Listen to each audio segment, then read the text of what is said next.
Good morning and welcome back to NYSE TV Live. I'm Kristen Scholler here in studio at the New York Stock Exchange.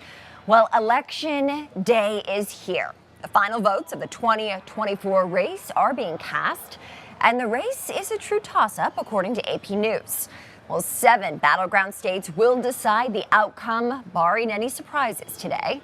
And joining me now with what could follow is political expert and CBS News contributor, JD Durkin. JD, thank you so much for joining on a busy day. Certainly a busy day, a historic day. No one I would rather have this conversation with on election morning than you, Kristen. We've done this a few elections now. It's great to be with you again. You are exactly right. And so let's talk about the historic nature, just how historic this particular race is. Yeah, absolutely. Well, first and foremost, I learned this yesterday. This is the 60th presidential election we've ever had. We don't think about the numbers in those terms. We tend to think about how many presidents we've had. I think in terms of Vice President Harris, I think it is really clear. It's obvious the historic, potentially glass barrier shattering nature of her candidacy and, of course, her potential ascension here into the presidency. And as for former President Trump, of course, he's trying to make a bit of history as well. Grover Cleveland is the only president to serve 2 non-consecutive terms. He is trying to now become, of course, the second.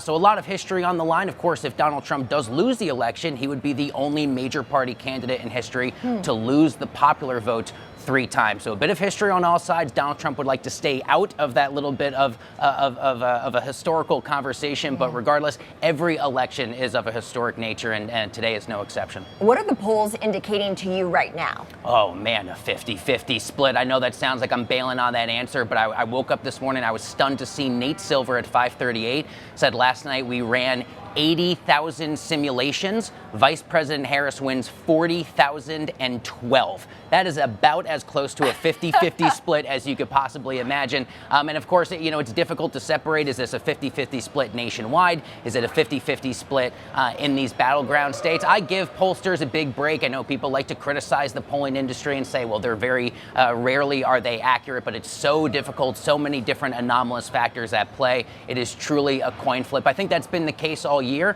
and I sit here today, I have no reason to think it's anything other than that. So with the race, JD, being as tight as it is, how long could it take to determine a winner?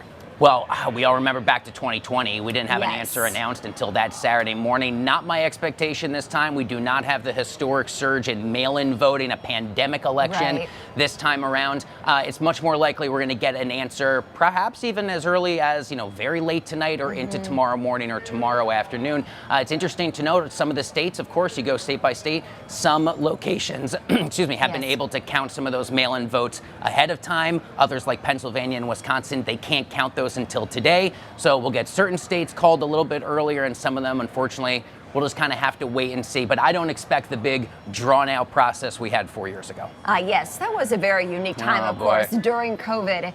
And of course, everything that was unfolding in the nation. But I do want to talk about these battleground states, right? They are so crucial to this particular race. Which states could give us an early indication as to how the outcome might unfold? I think Georgia is going to be the really interesting one to watch. Polls close there in Georgia at 7 o'clock, and they've been able to process some of those absentee and mail-in ballots. So if there's a crucial swing state, a battleground state up for grabs that'll give us an early indication, look for Georgia at 7 o'clock. Look for North Carolina at 7:30. And then as you get a little bit later in the night at 8 o'clock, we'll get Florida and Pennsylvania, Michigan, Wisconsin, and Arizona a little bit later at 9 o'clock. Nevada a little bit later in the night, closer to 10 o'clock here local time. But Georgia's going to tell us a lot of information. We're going to know a lot by 7:15 here on the East Coast, I suspect. Okay, that is the money mark, 7:15 p.m. Eastern. JD, I'm holding you accountable for that. You are our political expert and know so much about this space. What are the candidates doing today? President Trump is set to host a big election night. He hopes to be a celebratory nature down in Florida. We expect Senator J.D. Vance, of course, his presidential candidate, to join him there as well. We talked about these key 7 swing states, including Arizona and North Carolina. Vice President Harris is set to do radio interviews, local news radio interviews in all 7 of those battleground states later on throughout the day today. She will be holding her election, what she hopes is a party, at her alma mater in Washington, D.C. residency at Howard University, and we know that her vice presidential pick, the governor of Minnesota, Tim Walz, is set to join her there after hitting a couple swing states earlier in the day. So I think at this point, the candidates are saying, hey, we've kind of gone everywhere that we can, some last-minute messaging. Look for social media to be as buzzy and busy as it's ever been before both candidates descend on D.C. and Florida, respectively, for their nighttime events. We might have time to talk about social media in a moment, but I do want to talk about the nature of this particular race, right? I saw yesterday almost 80 million Americans have actually voted early. How does that play into what could unfold today, and who is left to show up? If we went by the 2020 numbers, I think we can expect there to almost be another 70 million or so people. I was one of them. I was online in my district in Queens this morning at 5:45, and there was a really long line. So a lot of people have kind of put this off until today, understandably. So election experts don't expect us overall to have the total numbers that we had in 2020, which is interesting. 2020, the anomalous election, the pandemic, we had 155 million Americans show out to vote. That's about 2/3 of all eligible voters. That's the high mark for the modern era of presidential elections. And of course, in 2016, it was closer to about 60% of eligible voters. Election experts say, look for that number to be somewhere in the middle there, maybe about 140, 145 million. So that still leaves us about 70 million and change of people who are going to show up. And of course, we like to stress, if you're online or you're still in line there, you have a right to vote no matter where you are. I always like to stress all votes matter.